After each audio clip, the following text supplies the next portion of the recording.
News is a business where the audience really likes consistency, and when it comes to that crucial quality, this television station has certainly been a model of consistency. In the past 60 years, KCCI has been on the air. It has had just 3 main male anchors: Russ Van Dyke, Paul Rhodes, and Kevin Cooney. Steve Carlin is here with more.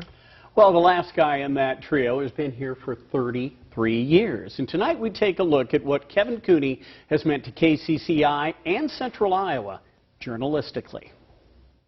Anchorman, as defined by the Oxford Dictionary, a person who represents and coordinates a live television or radio program involving other contributors. Anchorman is defined by KCCI TV, Kevin Cooney.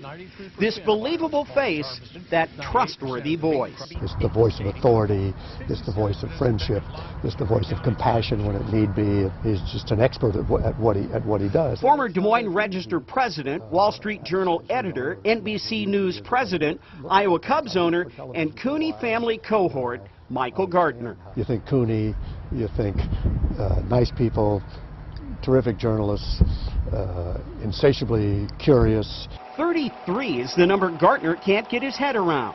For 33 years, Kevin Cooney has sat in that seat night after night, bringing the news to Central Iowa. The average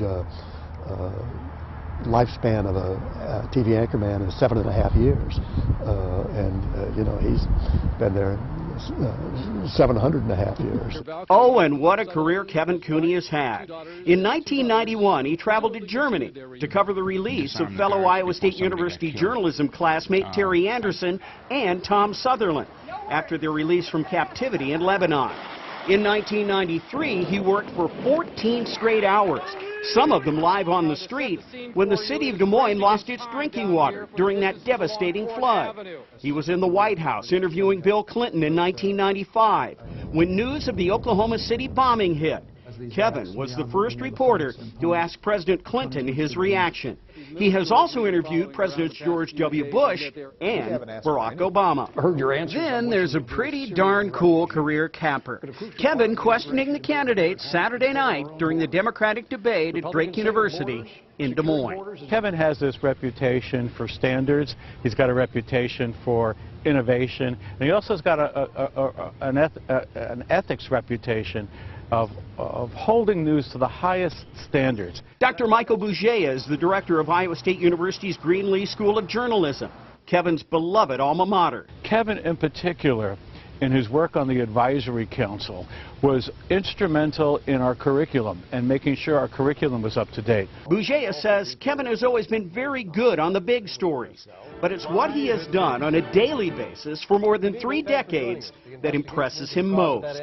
It's appearing on KCCI night after night, whether there's hard news, good news, soft news, or none, and finding the story behind the story and captivating us as listeners.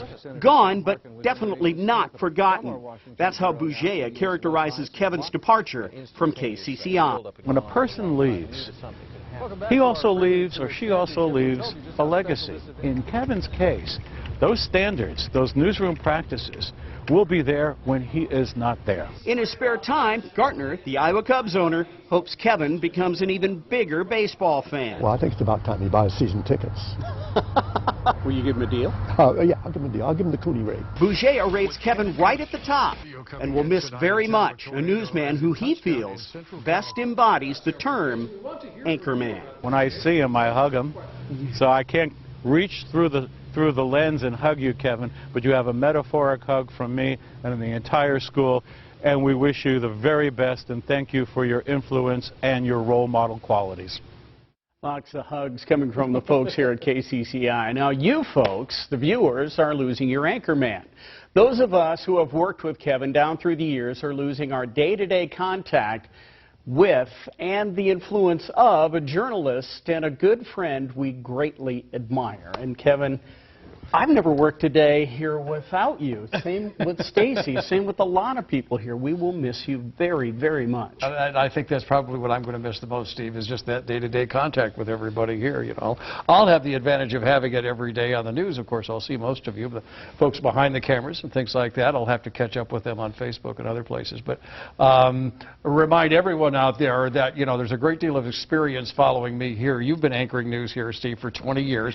You know, remember when First News at 5 started? Yes. Yes, it was a flood of 93, and we were just kind of doing that extra little newscast to kind of keep up with what was going on in the flooding, and then all of a sudden it just kind of turned into a permanent thing. So you'll be in good hands with this guy. I just hope I can do half as well. Oh, well, you'll do much better than that. Thank you very much. We're getting this. We'll be right back. Yeah, we will be right back.